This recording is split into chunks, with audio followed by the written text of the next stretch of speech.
تعال اقول لك ايه المطلوب عشان تشتغل كول سنتر زي الناس اللي شغاله كول سنتر. ده بعيدا عن الندم اللي هيستناك هناك.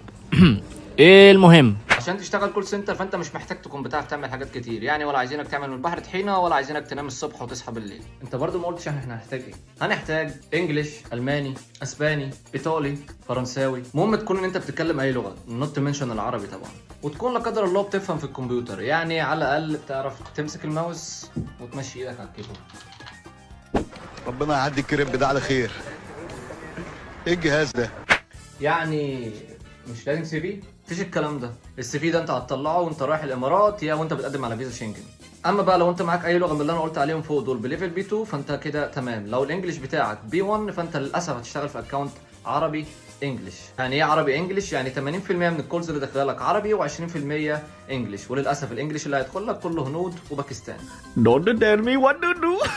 اما بالنسبه للاكونتات العربي بس فللاسف ما عنديش عنها ادنى فكره. كل اللي اعرفه ان انت ممكن تدور على الفيسبوك على جروب اسمه كول سنتر جوبز ان ايجيبت، وده هتلاقي عليه فرص كتير عربي. ولكن 90% من الاكونتات العربي كول سنتر عربي بس بيبقوا محتاجين خريجين، غير كده انت تمام. وبس كده، ده كان كل اللي عندي في ايه هو المطلوب عشان تشتغل كول سنتر. وبس اشوفكم ان شاء الله في الفيديو الجاي. هيبقى امتى مش عارف، بس انا فقد الشغف اليومين دول. سلام.